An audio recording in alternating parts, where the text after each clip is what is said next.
Hey guys, it's Aubrey. So today I'm bringing you this beautiful rose gold makeup look that I'm seriously obsessed with. I use the new Stila Magnificent Metal Glitter and Glow Liquid Eyeshadow. It's a lot, but they're amazing. I have the shade Rose Gold Retro, and then I use the Morphe 25A palette as well, along with this eye look. So if you like it, keep on watching, comment, like, subscribe, and let's get to it. Before I get started, I want to let y'all know that I have linked everything I'm using in this video down below in the description, so go check it out. Alright guys, so I'm going to start off this look with my eyes. I'm going to prime my eyes with the Tarte Shape Tape in Light Sand. I really started liking to prime my eyes with my concealer because my eyelids are a little bit darker, so it cancels out that color as well as really sets all the shadows to where it doesn't crease, because I have very hooded eyes, so it really helps preventing that creasing. I'm going to be using the Morphe 25A Copper Spice eyeshadow palette. I'm sorry, but I think this palette is sold out and not in stock, but they have a bunch of other eyeshadow palettes that match this look. I'm going to start off with the first two shades, the very two lightest shades, to just set that concealer so that when I go in with blending my eyeshadow, it's not going to budge, it's not going to bunch up. And I'm just using a flat shader brush to pack that shadow on.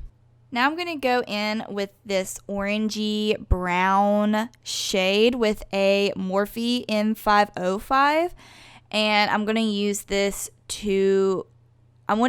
shade for my transition. This just allows all the shadows to just blend a lot easier when I go in with darker shades. And I always like to start off with a lighter shade as my transition color before going in with darker shades, just so it leaves a seamless fluidity with all the shadows. And I like this orangey shade because it really just helps to kind of balance out the darker shades. And now I'm going to go in with the Morphe E27 just to really make sure that that transition color is really blended out. I really like to take my time blending out my shades so I don't have any weird bunched up shadow, and just make sure everything's seamless. I'm now going to go in with this reddish brown shade in the palette with a Sonia Kasha number 116 shadow, or brush, excuse me. And I'm going to start packing that shadow on the outer corner and then the inner corner as well. I'm going to kind of start creating a halo effect with my shadow. Because we want that halo look, we really want that center to be really center point and have the darker shadows on the outer corners. So I'm just really packing in that color and then going back in with that Morphe E27 to really blend it out. And yes, I am using a bun maker to clean off my brushes between different shadows. And really, this look isn't very precise. I really wanted this look to be blown out with that super metallic center. And since I do have a hooded eye, I really like to look straight forward and press that brush where I want the shadow to be, because I want you to be able to see my shadow, because if I just close my eye and then open it, it's going to disappear with my hooded eye. So I really like to place it where I want you to see it before I go in. And then I'm just going back in and really making sure it's all blended out with that Morphe E27. I'm going to go in with this mocha color in the palette with just a small smudge brush. I really like to use this brush to really pack in dark colors in small spaces. I really want this shadow just to be on the very corners of my eyes, to where it's just, you can see the layers of my shadows. So I'm just going to go in, really tap that excess shadow off and just pack that in. And then going back in with that Morphe E27 and blending everything out. The whole key to eyeshadow is blending, blending, blending, unless you're having a cut crease. But if you're wanting to have a really blown out, seamless look, you really want to concentrate on blending out that eyeshadow. And you can kind of start seeing the effect of the halo. We really want to leave that center piece of the eyelid empty, so that's where that Magnificent Metal's gonna go. Now I'm going to go in with the Stila Magnificent Metals Glitter and Glow Liquid Eyeshadow. Yes, that is a long title. In Rose Gold Retro. And I'm just going to take it from the applicator and dabbing it on my eyelid. You really want to work quickly with this product because once it sets, it ain't budging. It is good to go.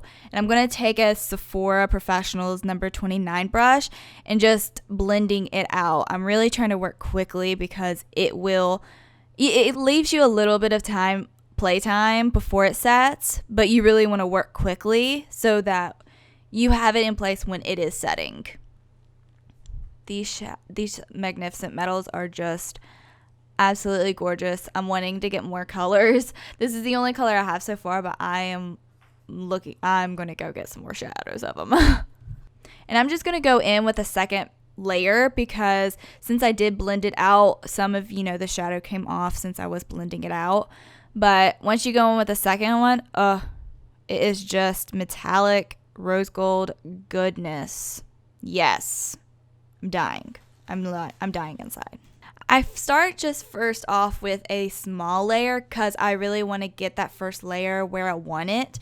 And then once I go in that second shadow, I can really pack it on and just move it a little bit. Because since I have that first base where I want it, that second layer can really just be the standout layer. And then I'm going to go back in with those eyeshadows from the Morphe palette I was using just to darken those outer corners because since I was using that Stila Magnificent Metals and I was moving around, some of the darker shadow got covered. So I'm just making sure that there is that definition between the darkness and the metal. I'm now going to go in with the Too Faced Hangover RX Primer. I've just found a love for this primer.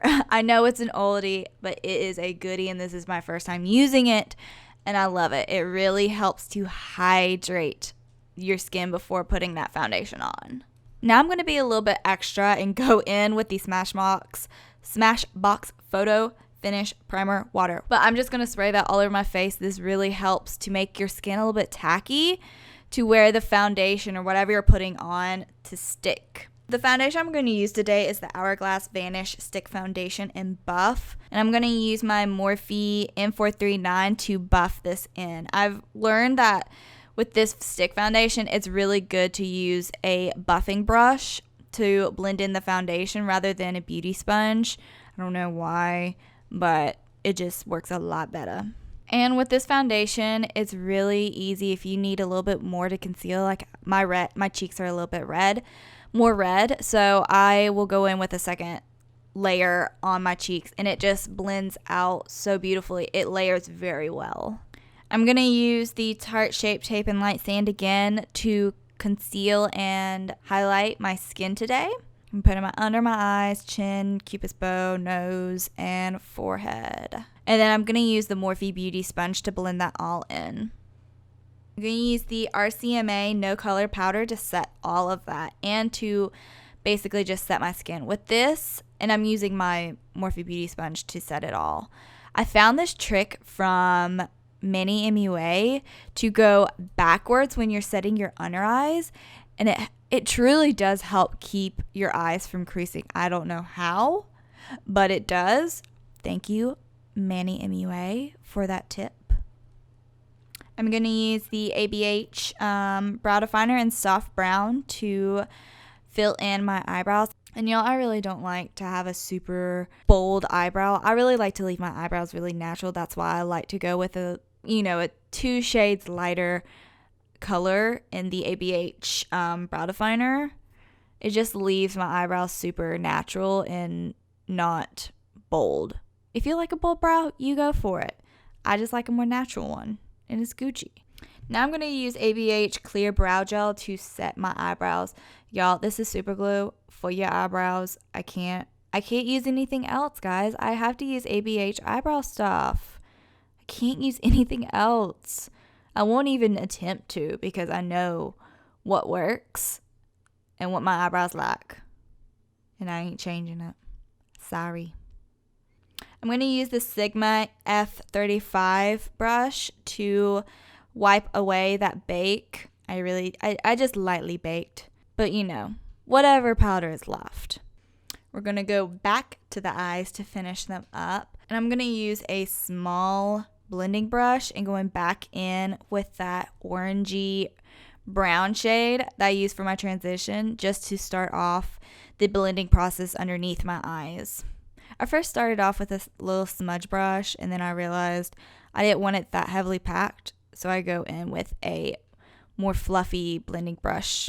Now I'm going to go in back with that reddish brown from the palette with a Morphe E36 and start really darkening up that under eye. I decided I want to get a little funky, so I went back into that Stila Magnificent Metals with a small angle brush, and I'm just putting that liquid eyeshadow right in the center of my under eye. I wanted it to kind of match the upper lid, if you say. You can't really tell it in this video, but in person it actually looked really cool. I'm going to go in with the L'Oreal Waterproof Voluminous Carbon Black Mascara. Y'all, I've become back obsessed with this mascara. I was obsessed.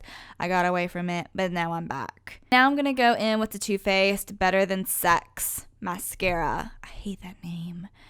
For a second and third layer. So what I'm doing right now is I'm just putting a dab of eyelash glue on a Q-tip so that can start getting a little tacky before I go in with the individuals. So I'm going to now go in with the Hoola Bronzer by Benefit to bronze my face. I'm going to use in Morphe E4 to do that. And I don't really like to put a lot of product on my forehead. My forehead's already super short and mainly like a 3-head. So I just go a little bit on the forehead just to kind of give that darkness. And then I'm going to go underneath my chin and a little bit on the sides of my nose. I'm going to use the Milani Baked Blush in Luminoso. I wanted to use this blush because I was already kind of going for a rosy, you know, glowy look. So I wanted to go in with this particular blush, and I'm using a Real Technique blush brush to apply that to the apples of my cheeks. Now I'm going to go in with Becca Champagne Pop. Yes, I'm obsessed with this. I'm obsessed with this highlighter. I can't take it. And I'm going to take that on a Morphe E510 and just highlight the high points of my face. Basically douse myself in Champagne Pop. I'm going to go back in with the Champagne Pop on that Morphe, the little smudge brush, and I'm going to put the Champagne Pop on my high points of my brows and the inner corners of my eye. I'm going to go in with these Ardell individual lashes. Since I have that little Q-tip, that glue is now a little bit tacky, so that once I place that individual, it'll just stick automatically where I place it. And I'm just using my tweezers to place the individuals where I want it. I'm going to go in with the NYX lip liner in Peekaboo Neutral and use this to line my lips. Y'all, this is like my perfect lip liner. I'm using the Bite Beauty High Pigment Pencils in Honey Berry for my lip color today. Y'all, I love these Bite Beauty High Pigment Pencils. They're super hydrating, super pigmented, and they just feel so good on the lips. And to finish this all off, I'm using Urban Decay's All Nighter Setting Spray to set my entire face. And that is the completed look.